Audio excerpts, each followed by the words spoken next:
treat me like a black person. They have always been saying that black people are exaggerating. Bullshit! Bullshit! I'm being treated like a black person right now. Some communities, like white communities, Asian communities, Latino communities, they have always been saying that black people are exaggerating. But until the day they finally feel what black people have lived for centuries, that's where they wake up. I'm being treated like a black person right now. Screamed, "You're treating me like a black person." That just shows that people like him know how black people are being treated, and they still decide to make Black Lives Matter all about them and turn it into All Lives Matter. That is the moment they expose their entire system by accident. Well, every white person in this room who wants to be treated the way we have treated people of color in this country, if you'd like to be treated that way, all you white folks, if you want that for the rest of your life, please stand.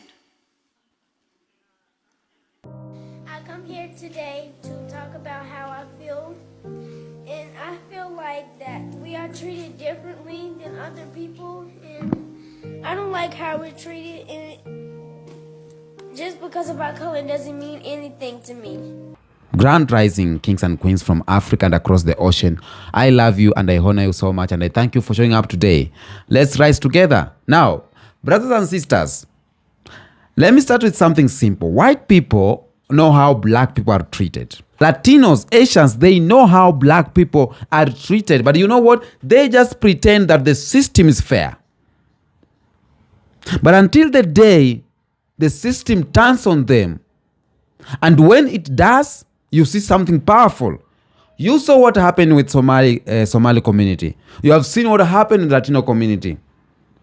Until they are being touched, that's why they started talking about black unity. They start talking about that system is not fair. They panic, they cry, they shout, they break. Not because the treatment is too much, no. But because they know deep inside that treatment was designed for black people, but not them. When a black person complains, they always say, stop playing victim. They always say, why don't you just comply? Obey the rules. Not everything is about race. But let me say something here. The same treatment, if the same treatment is applied to them for just 5 seconds, they say it is injustice. It is brutality, oppression, it is power abuse. That's so funny. That is so funny. Okay? And black people have been saying this for 400 years. Black people have been saying this for 400 years, but when they just experience 1% of it, the truth comes out on their own mouth before their brain can even stop them. And that's exactly what happened in the viral video, that exposed the system. The first video I played exposed everything. But before you get down there, let's build the foundation. Because to understand why that clip is so powerful, you must understand the psychological, historical, and structural design of how societies treat black people. Now, before I continue, I want you to watch these clips first here, and then I'll come back with more commentary.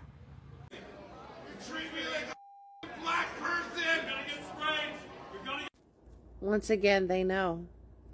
I have a whole nother video where it's a white woman who's getting arrested, and she said, how dare they arrest her? What am I, some black kid in the wrong neighborhood?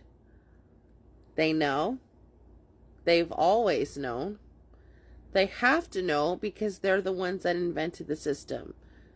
And even if you are a white person that claims not to be racist, you probably met some white people that are. That when there's no POCs around, they tell you how they really feel. They've always known. And now we, as people of color, know that they know. There's no more point to secrets and books and perfect quotes to get them to understand. They know. Treat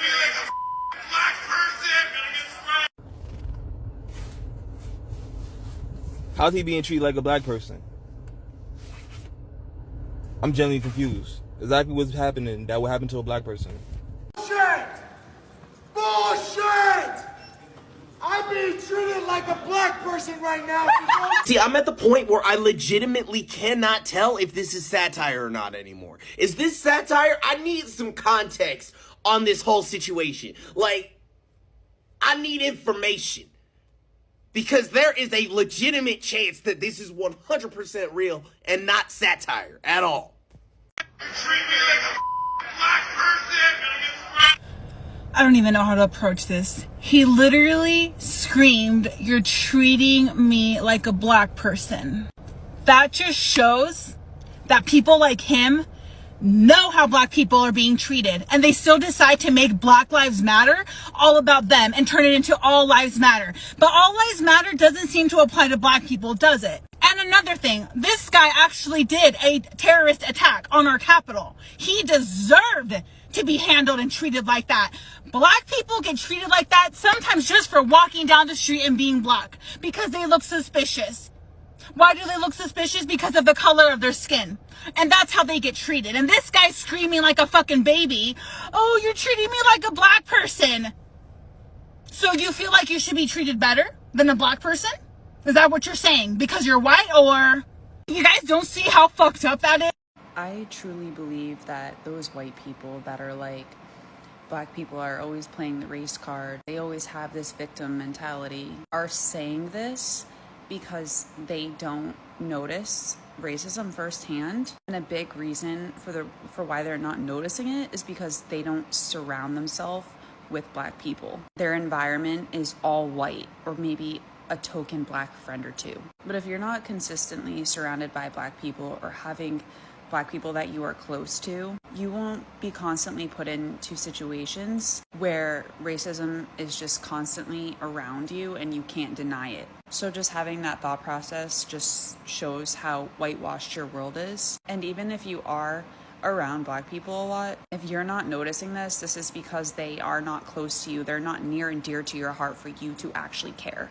And if you say you have black people that you're close to, I really want you to think about how much you truly care about them if you don't notice what is going on around you that's personally affecting them. Be rough with me. You treat me like a black person. No, they're not. They treating you like a overprivileged, deranged, crazy ass white person. If they were treating you black, you would be dead by now. Okay? Thank you. Well, every white person in this room who wants to be treated the way we have treated people of color in this country, if you'd like to be treated that way, all you white folks, if you want that for the rest of your life, please stand. Did you understand the directions? If you're white and you think blacks have got it so good in this country and you want to be treated the way they have been for the rest of your life, just stand up. You know why you aren't standing. You know it's ugly, and you know it's happening, and you know you don't want it to happen to you. So I want to know why you're so willing to allow it for others. Man, I tell you what, nothing makes racist white people more pissed off than me, a white person, trying to educate about racism and trying to educate about what white privilege is and all these things. And it's so funny because these same people will argue with me till they are blue in the face about how they're not racist and we don't live in a racist institution and black and brown people have it so easy and racism doesn't exist anymore. But then they will turn around and say the most racist, ignorant, vile shit you've ever heard in your life.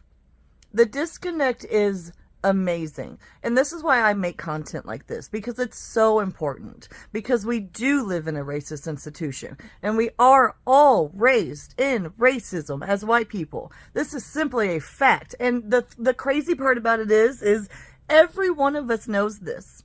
Even the ones who will sit there and fight with me to the death about it and act like it doesn't exist. Y'all know white people are racist. Y'all know about the casual racism, the casual microaggressions that we are raised in, no matter where we live in this United States of America. And this is why I will never stop. I will never stop trying to educate as a white person about racism and how we need to learn, we need to evolve, we need to do better.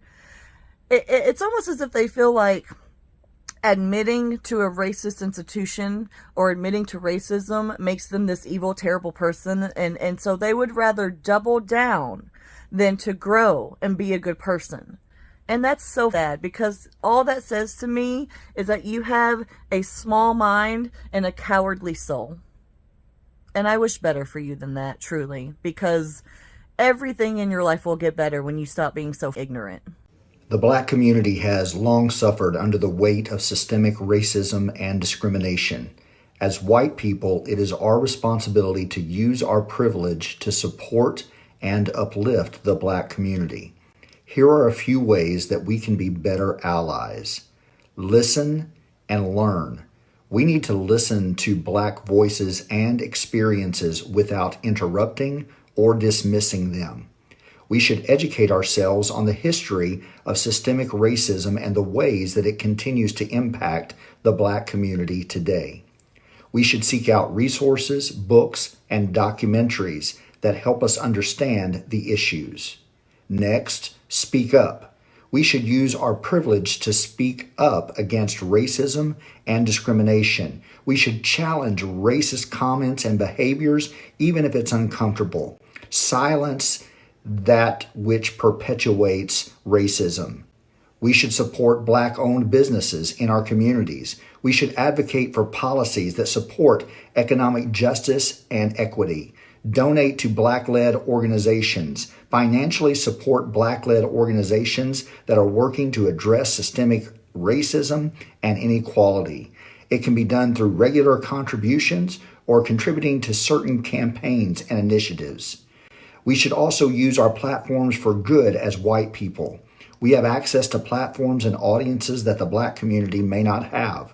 We should use our platforms to amplify Black voices and perspectives, raise awareness about issues affecting the Black community, and promote positive change. Be open to feedback and learning from our mistakes, as we will make mistakes along the way. But it's important to acknowledge them, apologize, and learn from them. We should be open to feedback and willing to change our behavior and perspectives as we continue to learn and grow. Being a better ally to the Black community requires a willingness to listen, learn, and take action. It requires us to use our privilege for good, support Black-owned businesses and communities, and speak up against racism and discrimination.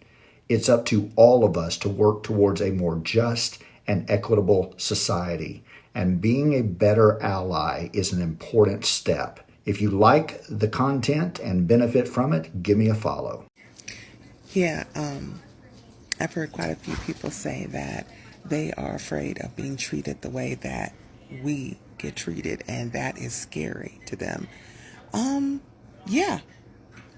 Just kind of proves that they know good and damn well how we get treated, or how any non-white person gets treated, and they don't want that for themselves.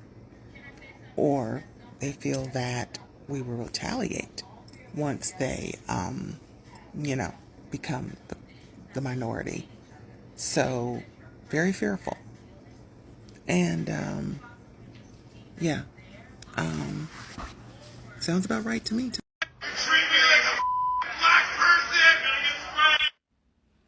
This is exactly why I don't try to reason, argue, or debate with people like him, ever. People with this mentality, they want to be an enemy to us. They're comfortable in that position. On one hand, they want to say racism doesn't exist. But then on the other hand, or from the ground, they want to say you're treating me like a fucking Black person. Go figure. It's the contradictory for me. Some of the most racist people that I've ever been around are the kindest to animals. They will sit there and dote on their dogs and just like really make sure they have the most pampered, amazing life possible, while at the same time defending police violence, using racist dog whistles, or even criticizing movements that promote social equality. You would think that compassion for humans and animals go hand in hand, but for many people it does not. Because ultimately they see their pets as an extension of themselves, whereas with other people who are members of minority groups, they see them as this distinct and separate entity. That's why you'll also see white people have a lot more sympathy for the white South African immigrants that came here. Their empathy only goes as far as themselves or their families, so that includes their dogs, that includes people with the same skin color as them. But the second they are asked to empathize beyond that, that's when it stops, because their hatred has consumed them, which Thank you for asking this question, because I wonder, what is it that some white people feel that they are being divided from when they hear me talking about dismantling white supremacy culture and explaining how history has established systemic racism in the United States that causes ongoing harm to this day. Because in my view, white supremacy culture and systemic racism are problems that need to be acknowledged, understood, addressed, and fixed. And the way to help do that is to raise awareness and educate people on how to be part of the solution. And we all have it within us to be part of the solution, but white people more than any other group are empowered with that ability.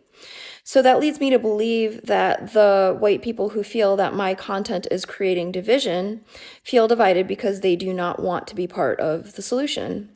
And I do have a problem with people who, through their words and actions, have demonstrated that they willingly uphold white supremacy culture and systemic racism. However, as far as racial prejudice goes, I do not associate white supremacy culture with all white people, nor do I assume that all white people willingly uphold white supremacy culture. Also, white people absolutely can be the victims of bigotry and racial prejudice, and it is never right for anybody to be racially prejudiced against an entire group. However, white people do not experience racism. Racism is power plus prejudice, and non-white people do not have the power to be racist towards white people. Another thing is that white people who understand everything that I have just explained do not need me to clarify that I am not racist towards white people, because they know that already. And people who are willfully ignorant, it doesn't matter how many times I explain or what I answer, they will always accuse me of being racist. But as far as inclusion goes, I am more than happy to celebrate anybody who is willing to celebrate everybody. Welcome back. Now, according to Dr. Joy DeGray, Dr. Amos Wilson, Dr. Claude Anderson, these are professors, and many other greatest black intellectual of the last century. White society created a psychological contract for itself. Okay? White is equals to protected and black is punished.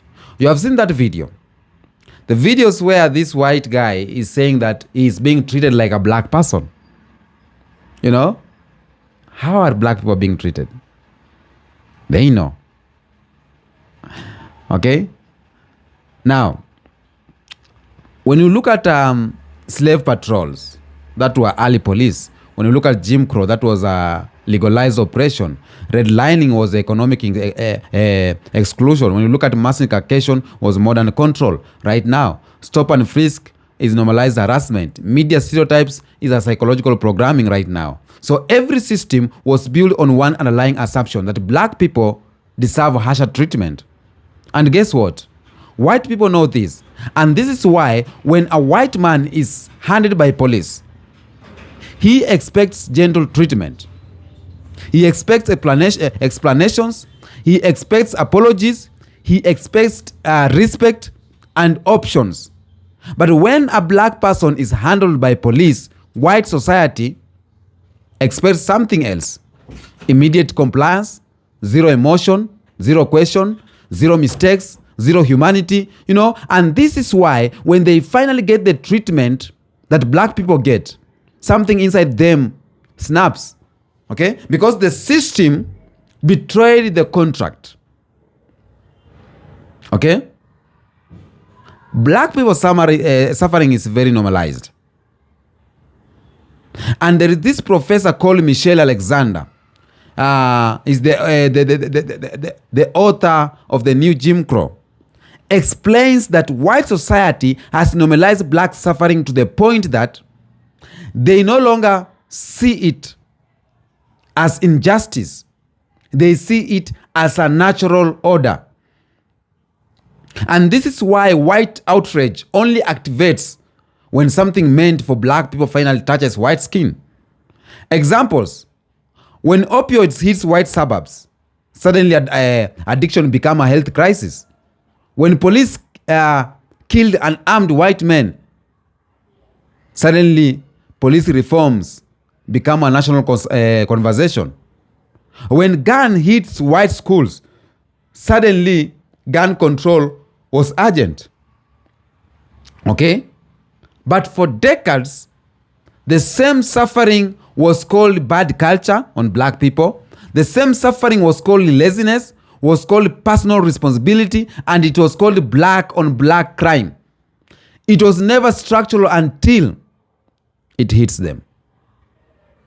And that brings us to the moment the system cracked open in public.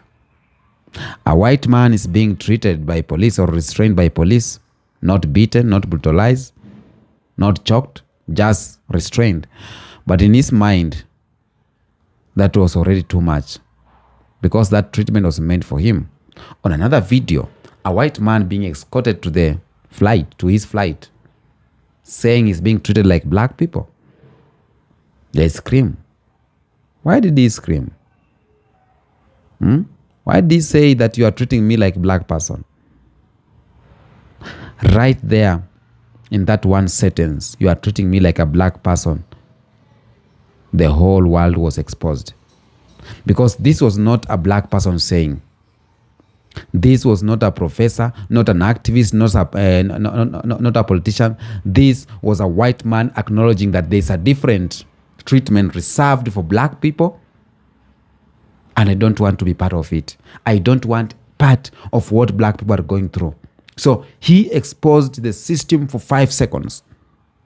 What black scholars spend decades writing books about, what black professors spend lectures talking about, he exposed what white politicians pretend doesn't exist. He exposed what media hides under isolated incidents. He exposed the truth.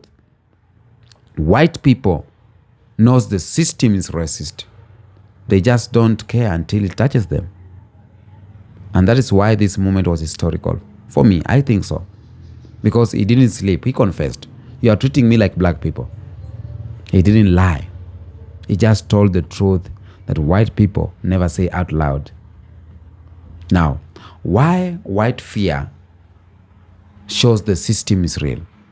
We need to talk about that. Because when the white man screamed, he wasn't reacting to the pain.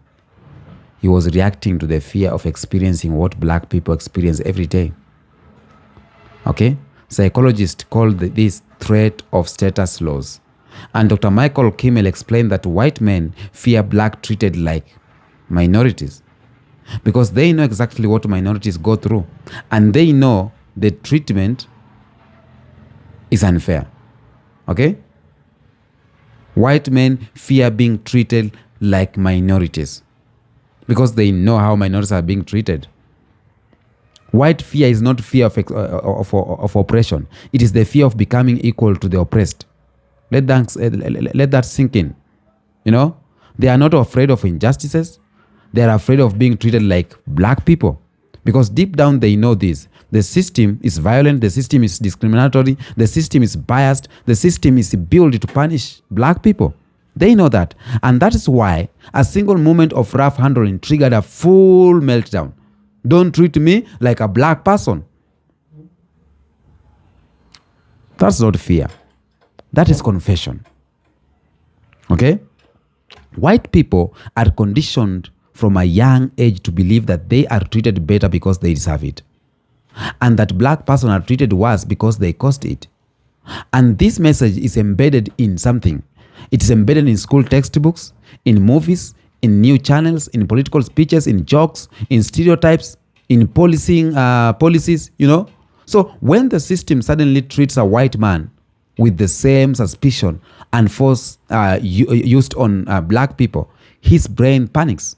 His identity collapses. Why?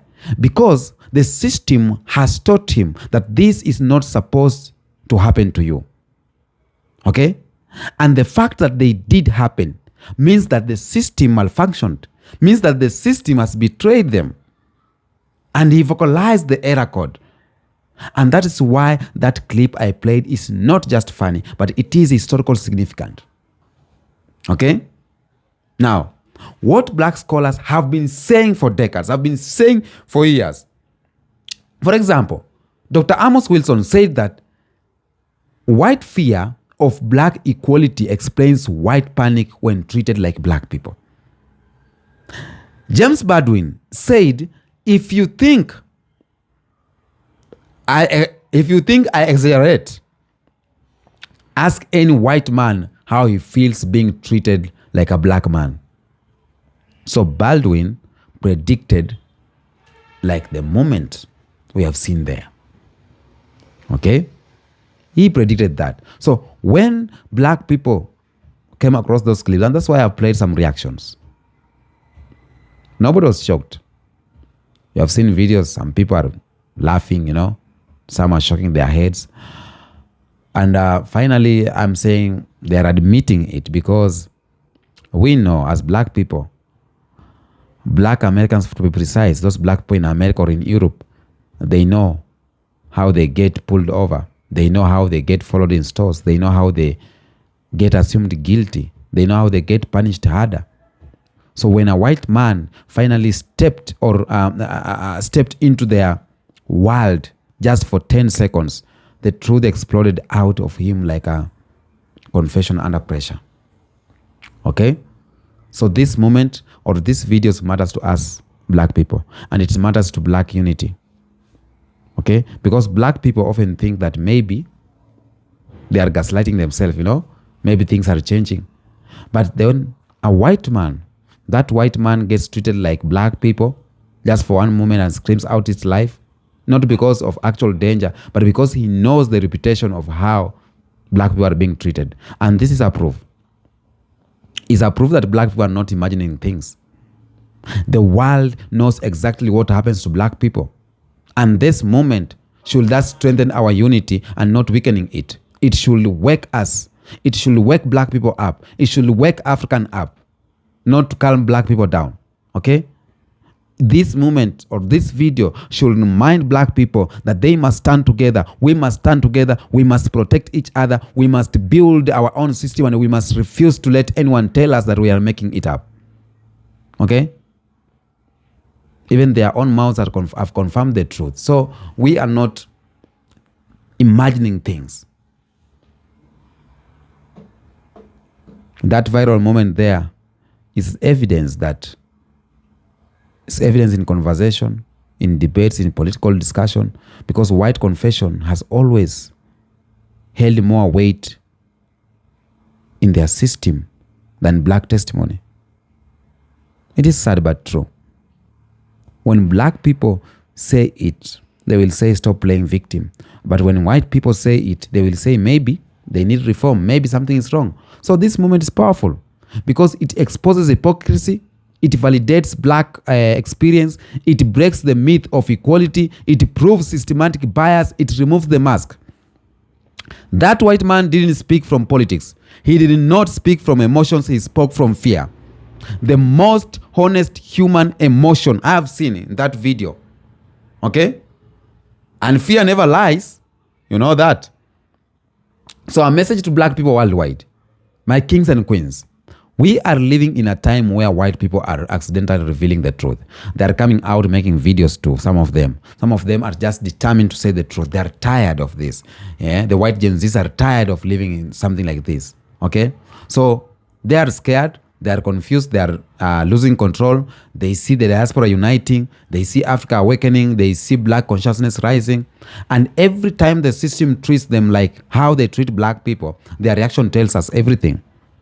Okay? They know what the system has done to black people.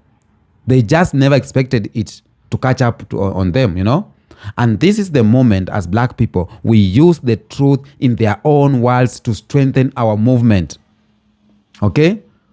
We have to build black unity globally. We have to control our own narrative. Because when moments like this happen, we need black media. We need black creators, black thinkers to break it down. And that's why I'm here.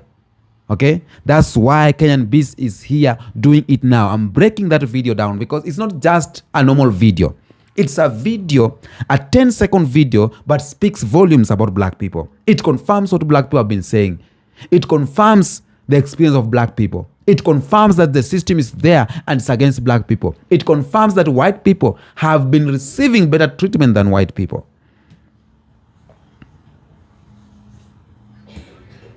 We have to control our own narrative. We have to demand equal treatment, not by begging, but just by exposing hypocrisy, using moments like this as proof.